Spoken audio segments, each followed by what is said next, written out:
Ang kwentong ito ay hango sa totoong buhay. Karanasan ito ni Arol. Taong 1966, Apoloy, Negros Oriental.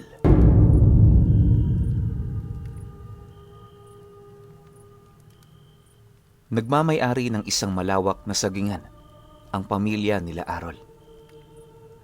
Yon ang pinagkukunan nila ng hanap buhay na siya namang itinutustos nila sa kanilang mga pangangailangan. Sa taong ito, magbe-25 anyos pa lamang siya. Binata man sa tingin ng iba pero wala pa sa isip niya ang bumuo ng sarili niyang pamilya. Napakahirap kasi noon ang buhay sa kanilang lugar na halos napakasalat makahanap ng mapagtatrabahuhan.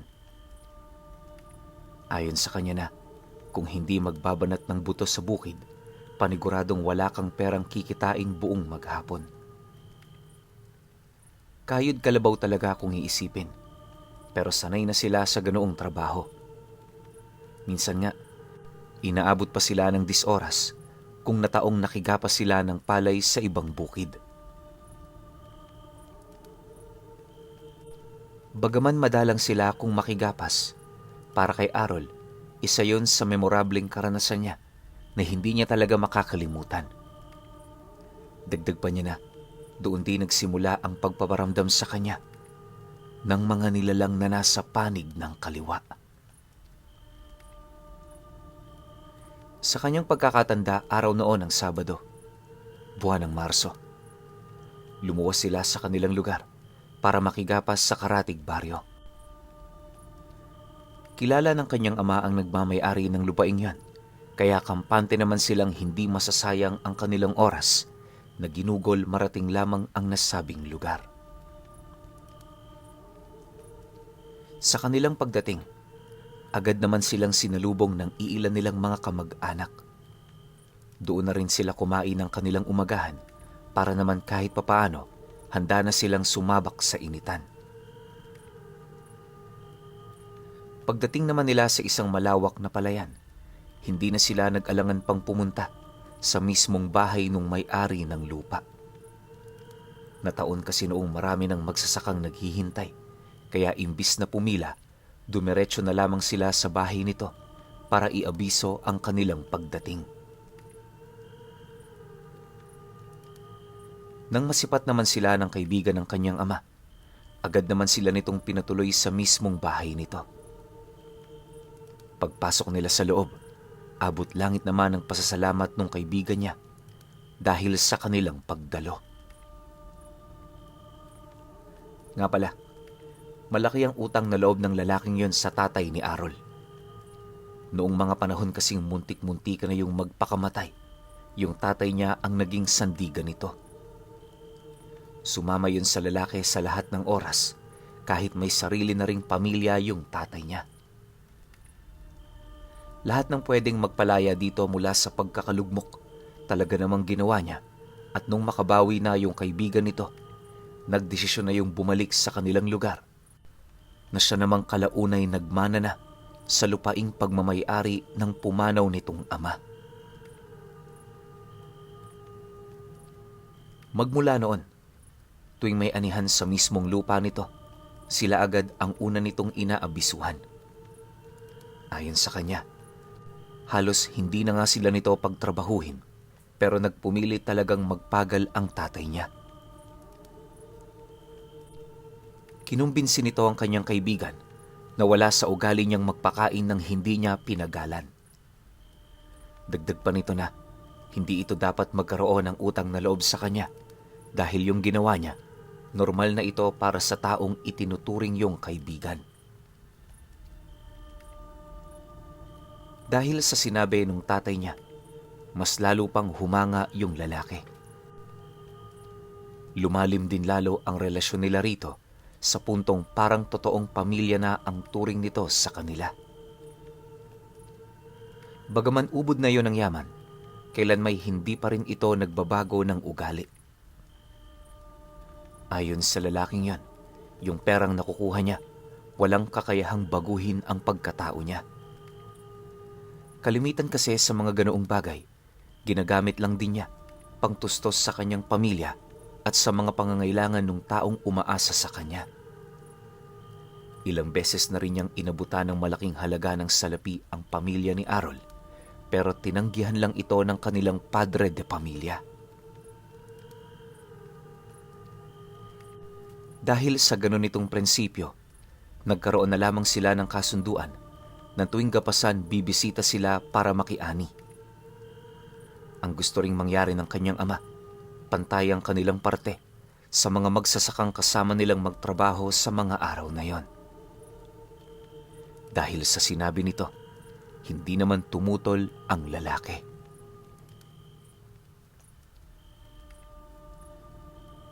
Sa kasagsagan ng kanilang pag-uusap, humingi ng tawad ang kaibigan ng kanyang ama ukol sa inasal ng mga tauhan nito sa kanila. Ayon dito na, kakakuha niya lang sa mga taong yon dahil yung mga luma nagpasya ng umalis. Hindi naman niya ito maaaring pigilan, lalo pat meron din yung kanya-kanyang pangangailangan. Nang marinig naman ng kanyang ama ang sinabi nito, tumangulang naman yon hudyat ng pagsang-ayon. Matapos naman nilang mag-usap, nabanggit naman ng kaibigan nito ang tungkol sa grupo ng mga taong tumira sa gilid ng palayan na walang abiso na nanggaling sa kanya. Ilang beses na rin niya yung pinakiusapan pero nakikipagmatigasan lang ang mga ito. Ayaw naman niya itong daanin sa dahas, lalo pat maraming tao ang maaapektuhan kung susubukan niyang palayasin yon ng sapilitan. Nang marinig naman ng kanyang ama ang tungkol doon, di naman ito maiwasang sumagot dito ng, "Anong ibig mong sabihin, Tasyo? May maitutulong ba kami dyan? Kung wala, sa pagkapas na lang kami." Dahil sa sinabi nito, imbis na matuwa ang lalaki, napakunot lang naman ang noon nito habang dahan-dahang lumalapit sa kanya. Pagharap naman nilang dalawa, seryoso naman yung sumagot dito ng, "Ang ibig kong sabihin, huwag kayong magpapaabot ng gabi. Hindi maganda ang nangyayari rito tuwing kumakagat ang dilim. Isa pa yan sa mga rason kung bakit hindi namin sila mapalayas-layas. Alam mo, may umuugong na balita ukol sa pagiging aswang ng mga taong yon. Mag-iingat kayo. Hindi sila tinatabla ng bala."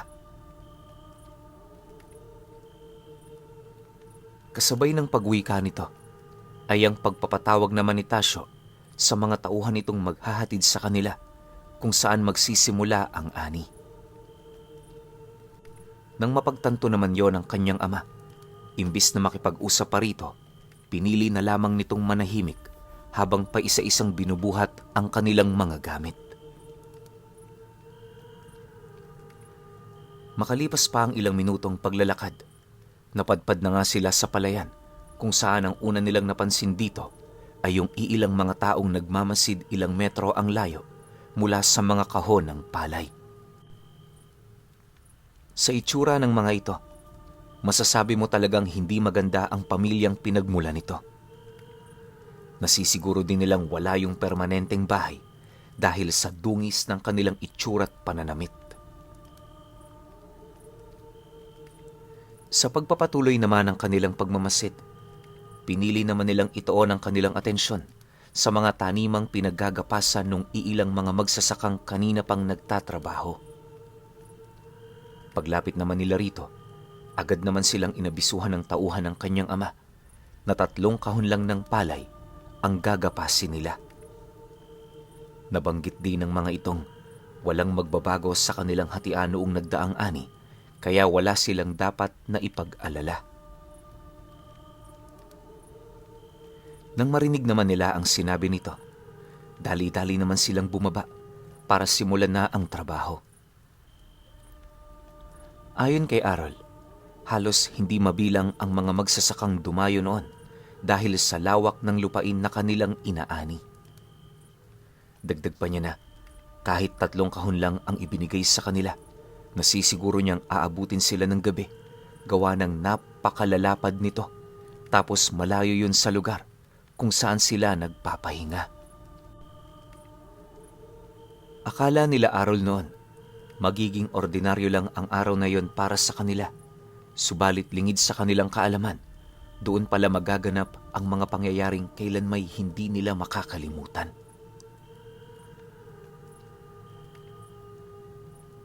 Sa pagsapit ng hapon, naging maayos naman ang kanilang pag-aani. Tapos na nila noon ang unang kahon at kasalukuyan naman nilang tinatapos ang ikalawa.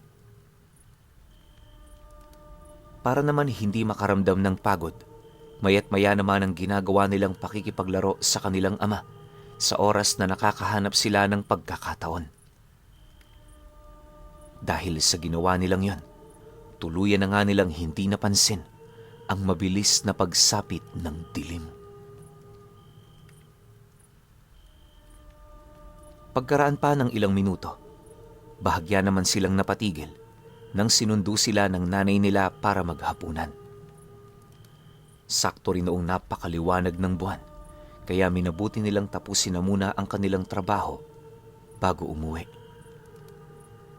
Sa isip-isip kasi ng kanyang ama, nakakahiya naman sa kaibigan nito kung aalis silang hindi tapos ang kanilang trabaho. Pagtungtong naman ng 8:00 ng gabi, patuloy pa rin nilang ginagapas ang ikatlong kahon. Yung nanay nila sumusunod na rin sa kanila, gawa ng natatakot yung mapag-iwanan sa lugar kung saan naroon ang kanilang mga gamit. Hindi naman nila ito gaanong pinansin, gawa ng iisang bagay lang ang nais nila noong mangyari, at yon ay makauwi sila sa lugar bago tumungtong ang hating gabi. Kalahating oras pa ang dumaan. Nang akmang matatapos na nila ang ikatlong kahon ng palay, may narinig silang sigawan di kalayuan sa kanilang kinaroroonan. Pagsilay naman nila sa lugar na yon, agad namang bumungad sa kanila ang mga magsasakang tumatakbo, at sa likurang bahagi ng mga ito, may nasipat silang mga tumatakbong nilalang na nakayuko.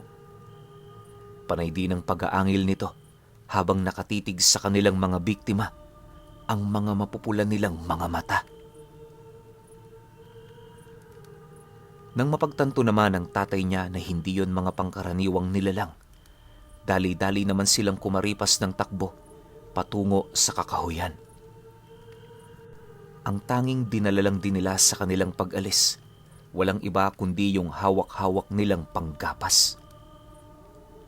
Hanggat maaari, inaabisuhan din nila ang mga nadaraanan nilang magsasaka na sumama, nang sa gayoy marami ang kanilang bilang kung sakali mang hindi umayon ang gabing yon sa kanila. Awa naman ng Diyos, walang pagdadalawang isip namang sumama ang mga ito, na siya namang nagbigay ng pag-asa para sa kanilang pamilya. Sa abot ng pagkakatanda noon ni Arol, 5 pamilya ng mga magsasaka yung sumunod sa kanila. Bawat isa sa mga ito, wala ring kaide-ideya sa mga nangyayari, pero naniniwala silang hindi mga pangkaraniwang tao ang kanilang nakita. May iilan din sa kanilang narinig na ang kwento ukol sa ganoong pangyayari, pero hindi nila inaasahang yon ay totoo. Sa pagdating naman nila sa isang masukal na kakahuyan, pansamantala muna sila doong nagkubli para pagmasdan ng mga kaganapan. Habang nakatingin naman sila sa mga kahon ng palay, wala silang ibang nakikita noon maliban sa mga kasama nilang magsasaka na patuloy na sinusunggaban ng mga nilalang na yon. Nais man sana nila yung tulungan, pero sa kasamaang palad wala rin silang alam na paraan kung papaano yun magagawa. Sa pagpapatuloy ng ganoong pangyayari, may kasama silang isang magsasaka na bigla na lamang naglahad sa kanila ng isang kakaibang istorya. Ayon dito, hindi nagkataon ang pangyayaring yon. Naniniwala kasi ito na May nagmamanipula sa mga nilalang na yon para manalasa. Ayon pa sa lalaki na sino man ang may kagustuhan ng ganoong bagay, paniguradong may kaugnayan ito sa mga taong nagpapalakad ng palayan. Ang hindi lang nito maisip, bakit kinakailangan pang umabot sila sa ganoong bagay? Mariin din itong inilahad na kahit magsasaka sila, hindi sila pawang mga pagkain lamang para sa mga ganoong uri ng nilalang. Nang marinig naman ng ama ni Arol ang sinabi nito, dali-dali naman yung napalapit sa lalaki habang nagwiwika rito ng, Huwag mong sabihin, may kaugnayan dito ang kaibigan ko. Matagal ko nang kilalang may-ari ng lupaing ito. Mabait siyang tao, malayong malayo sa inaakala mo. Dahil sa kanyang sinabi, napangisi lang naman ng lalaki habang sumasagot yun ng, Yung lalaki, kilala mo. Yung asawa, kilala mo ba? Kung alam nyo lang ang alam ko, lalayuan nyo ang pamilyang yan. Kaya lang naman ako nandito dahil sa walang-wala kami. Ang hindi ko lang sukat akalain, na ngayon din pala nila paaanihin yung mga nilalang na pinalipat nila rito. Hindi lang ako sigurado pero sa tingin ko kaya nila to ginagawa ay para makapagbigay ng pagkain. Maaring isa itong alay para sa ginawa nilang kasunduan. matapos naman itong makapagsalita, nagpatuloy lang naman ang kanilang pagmamasid hanggang sa may makita na silang aswang na dahan-dahang lumalapit sa kanila. Alam nilang hindi pa sila nito nasisipat, pero yung kanilang mga amoy, sapat na para panghawakan ito. Pagdating naman ng nilalang sa harapan mismo ng kakahuyan, panay lang naman ang ginagawa nitong pag-angil hanggang sa may naglakas loob na sa kanilang hugutin ito, sabay unday ng taga sa leeg. Pagkalas naman ng ulo sa mismong katawan nito, dali-dali naman nila itong kinaladkad papasok, sabay lipat ng lugar na maaari nilang mapagtaguan. Habang binabagtas naman nila ang daan, inilahad nung lalaking pumatay na dati itong mangangatay baboy. Naniniwala ito, anuman ang kahinaan ng hayop, kahinaan din yon ng tao. Nang marinig naman nila Arol ang sinabi ng lalaki, pinilit naman nilang lumayo sa lugar na yon. Akala nila hindi na sila nito maaabutan, pero nagkamali sila. Bago pa man kasi makatagos ang kanilang grupo sa kabilang bahagi ng kakahuyan, naramdaman nila ang pagsugod ng hindi mabilang na nilalang. Takot na takot man ang kanilang pangkat, pinili pa rin nilang magpatuloy hanggang sa hindi naglaon tuluyan na nga silang nasukol ng mga ito. Pagharang naman ng mga aswang sa lahat ng direksyong pwede nilang madaanan, wala naman silang nagawa kundi ang manatili kung saan sila naroon. Sa kanilang pagmamasid, napansin naman nilang hindi sila nito basta-bastang masusunggaban dahil sa sukal ng paligid. Nang mapagtanto naman yon ng kanyang ama, mariin naman itong inabisuhan ng kanilang mga kasama na kahit anong mangyari huwag lumayo sa mga punong nagbibigay proteksyon sa kanila.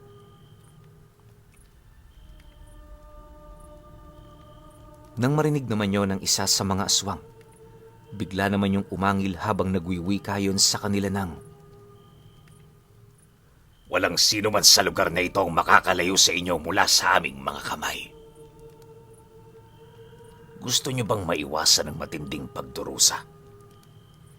Bibigyan ko kayo ng pagkakataon para magkamit ng mabilis na kamatayan. Wala kayong mararamdaman kahit katiting na sakit. Alam ko. Natatakot kayo. Wala na rin naman kayong mapagpipilian sa ngayon. Matapos naman itong mailahad ng nilalang, iisang bagay lang ang pumasok sa kanilang mga kaisipan at yon ay makipaglaban hanggang kamatayan. Hindi na rin nila inisip kung ano pa ang mangyayari sa kanila. Basta ang tanging nakikita nila noong mga oras na yon ay ang kakarampot na pag-asa para mailigtas ang mga buhay nila. Makalipas pa ang ilang minuto, nang mapagtanto naman ng mga aswang na wala silang balak na sumuko, napilitan namang sumugod ang mga ito. Ngunit dahil sa dami ng sanga ng puno, hirap na hirap naman silang lumapit sa pangkat nila Arol na kasalukuyang nagsusumiksik sa ilalim. Silang mga kalalakihan naman na natiling pangunahing depensa ng kanilang grupo laban sa mga nilalang. Sa loob ng halos 1.5 oras nilang pagbubuno, bilang pa lamang sa kanilang mga palad ang napatay nilang aswang. Bagaman marami pa ang umaaligid sa kanila, hindi naman nila yun gaanong iniinda sa kadahilanang ang hinihintay lamang nila noong mga oras na yon ay ang pagsapit ng madaling araw. Naniniwala kasi silang yon ang oras ng kahinaan ng mga aswang, kaya na may malakas ang kanilang kutob na aalis yun pagtungtong ng ganoong oras. Para naman makaligtas silang lahat, kinakailangan nilang panghawakan ang kanilang mga depensa laban sa mga ito. Sa pagpapatuloy ng mga pangyayari, halos ramdam na ramdam ni Arol ang matinding pamamanhid ng kanyang katawan. Yung takot na kanina niyang nararamdaman, unti-unti na ring nawala dahil sa kagustuhan niyang mabuhay sa mga susunod pang araw. Pagkaraan pa ng ilang minuto, nang mapansin naman ng mga nilalang na yon na hindi basta-basta mapasok ang kanilang depensa, mabilis yung nagbago ng kanilang taktika. Kahit wala silang kaide-ideya ukol sa gagawin ng mga ito, pinili pa rin nilang manatili sa kanilang kinaroroonan. Hanggang sa bigla na lamang nilang nasipat ang mabilis na pagsugod sa kanila ng iilang mga aswang. Paghawak naman ito sa isa nilang kasama, buong puwersa naman nila itong hinablot sa sanga ng puno, dahilan ng pagkamatay nito. Yung iba namang hindi nila maabot, sinubukan nilang paslangin sa pamamagitan ng paghataw dito ng mga nagsisilakihang tipak ng puno. Dahil sa pangyayaring yon, di naman nila maiwasang makaramdam ng matinding pagkabahala. Maging sila man kasi, aminado na sa oras na hindi nila yon mapigilan, lahat sila mamamatay.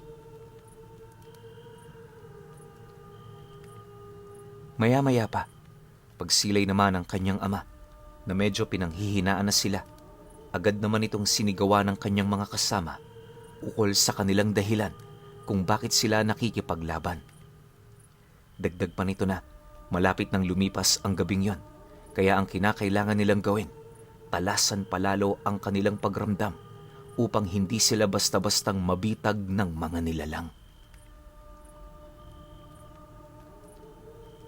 Nang marinig naman ng kanilang mga kasama ang sinabi nito, unti-unti namang nanumbalik ang kanilang mga lakas ng loob hanggang sa tuluyan na nilang nalimot ang panganib na kalakip ng sitwasyong kanilang kinakaharap. Nang mapansin naman yon ng kanyang ama, agad naman yung bumalik sa pwesto nito habang pilit na nilalabanan yung mga aswang na nagpupumilit pumasok mula sa kanilang kinaroroonan. Kung hindi nyo kasi na itatanong, literal talagang napakasukal ng lugar na yon. Marami kasi doong tumutubong malalaking puno na siya namang halos magkadikit-dikit na ang mga sanga. Idagdag mo pa doon ang mga malalaking katawan ng baging na nakapulupot mula ugat hanggang itaas nito. May mga parte rin ng puno na may malalaking uka sa gilid ng katawan nito na siya namang nagsisilbing taguan ng iilan nilang mga kasama. Yung iba naman nagsusumiksik sa mga ugat ng puno, makatakas lamang sa mga nilalang na yon. Sina Arol naman noon at ang iilang grupong sumama sa kanila, maiging binantayan ng lahat ng pwedeng madaanan ng mga aswang. Ayon sa kanya na, yung iba nilang mga kasama umakyat na sa puno para maprotektahan lamang ang kanilang hanay. Mapanganib man ang sitwasyong kinakaharap nito, hindi nila yun iniinda na parabang tanggap na nilang mamamatay sila. Awang-awaman si Arol sa mga kasama nilang nabiktima ng mga nilalang. Pilit naman niya itong dinidibdib sa paniniwalang magbubunga rin ang lahat ng kanilang sakripisyo.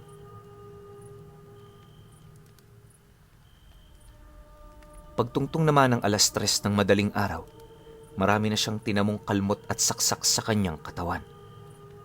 Ganon din ang sinapit ng iba pa niyang mga kasama, pero kahit ganon ang nangyari, pinili nilang manatili sa kanilang mga pwesto.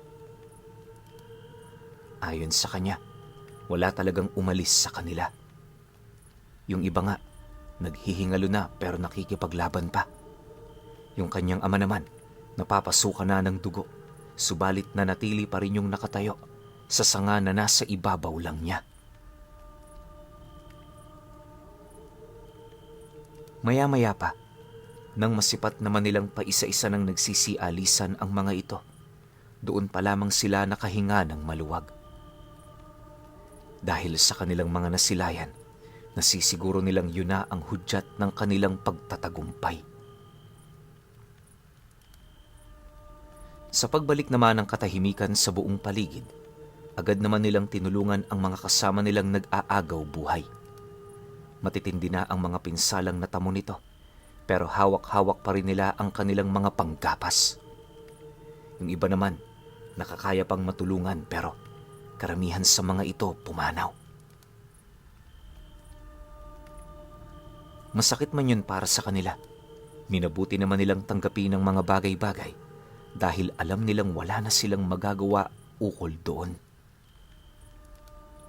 Upang hindi na rin sila gaanong mahirapan, inisip na lamang nila ang kabayanihang ginawa ng mga ito. Paglabas naman nila sa kakahuyan, tumambad sa kanila ang mga tauhan ng kaibigan ng kanyang ama na nililinis ang palayan. Lahat ng mga naiwang ani pinagkakaabalahan na nitong kunin para ibenta. Pagsilay naman doon ng mga kasama nila, dali-dali naman nila yung nilapitan, pero imbis na makipag-usap yon sa kanila ng matiwasay, puwersahan naman sila nitong pinalayo sa lugar. Ilang beses ding pinilit ng kanyang ama na kausapin ang kaibigan nito, pero sa kasamaang palad, hindi yon umubra. Dahil sa hindi inaasahang pangyayari, napilitan naman silang umuwi sa kanila.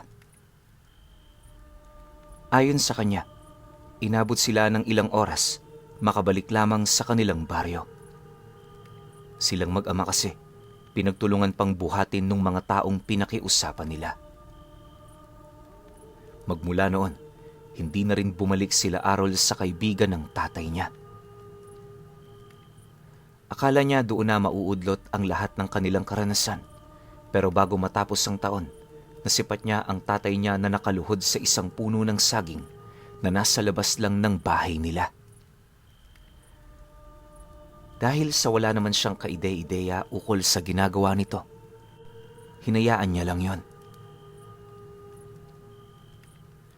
Ilang araw pa ang lumipas matapos niyang masaksihan ang ginawa nito. Madalas niya na yung napapansin na umaalis ng bahay nila tuwing gabi. Wala namang nakakapagtaka sa ginagawa ng tatay niya, maliban na lamang sa isang bagay. At yun ay walang iba, kundi ang mabilis na paghilom ng mga sugat nito sa katawan. Hindi niya mawari kung ano ang ginagawa nito. Gawa ng kung iisipin, parehas lang naman sila ng mga gamot. Inakala rin niyang wala na siyang mababalita ang kakaiba, pero 1 linggo lamang ang lumipas magmula noong nasipat niya ang kanyang ama na lumuhod sa saging, nabalitaan nila ang pagkamatay nung mismong kaibigan nito. Ayon sa mga saksi, nadatnan nila ang bahay ng lalaki na nakabukas. Pagpasok nila sa loob, tumambad sa kanila ang hile-hilerang katawan na nakabitay sa pundasyon ng bubong ng bahay. May mga katagarin doong nakasulat ukol sa totoong uri ng mga ito. Matapos naman yung malaman ng kanilang pamilya, doon na rin niya napansin ang pananatili ng tatay niya tuwing gabi sa kanilang tahanan. Sa pagpapatuloy naman ng kanilang pamumuhay, marami na siyang napapansin tila bang pagbabago sa asal at kilos nito. Siyempre, dahil sa wala naman siyang kaalam-alam ukol sa ginagawa ng kanyang ama, pinili na lamang niya yung hayaan. Pero alam niyo, pinuno, na bago mamatay yung tatay niya, nabanggit nito sa kanila yung rason ng kaibigan nito kung bakit yun pumapas lang ng magsasaka. At yun ay walang iba, kundi ang kagustuhan nitong alayan ng dugo ng tao ang lupain niya. Napag-alaman din nilang aswang ang taong yon, at yung mga nilalang namang humabol sa kanila, kaangkan ito nung lalaki. Mahirap man yung tanggapin, pero pinili na lamang nilang paghilumin ng panahon ang mga galit at lungkot na kanilang dinanas. Ngayong matanda na itong si Arol, nananatili pa ring sariwa sa kanya ang lahat ng mga karanasan nila ng tatay niya. At ang pinaka hindi niya makakalimutan sa lahat ay noong nasaksihan niya ito na lumuhod sa puno ng saging.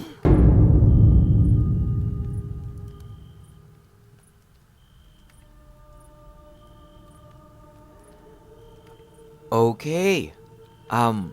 Opinyon ko sa kwentong to. Parang nabibitin ako rito, Arol, Kasi hindi na ipaliwanag ng tatay mo kung anong meron dun sa pagluhod niya ng saging. Ano ba to? May tinawag ba siyang lehiyon ng mga mersenaryo? May tinawag ba siyang lehiyon ng mga engkanto? Grupo ng mga babaylan? Grupo ng mga dibino? O kung anumang mga nasa panig ng kanan natatapos sa buhay ng kaibigan niya na isang uri ng aswang. Doon lang ako nanghihinayang. Though nasa dulo na siya ng kwento, pero para sa akin yun yung pinaka-highlights Anong ginagawa ng tatay mo ron? Anong hinihiling niya sa puno ng saging? Meron ba siyang mutya nun? Kasi sa pagkakaalam ko, may narinig na rin akong kwento ng mutya ng saging pero tanga ng hari.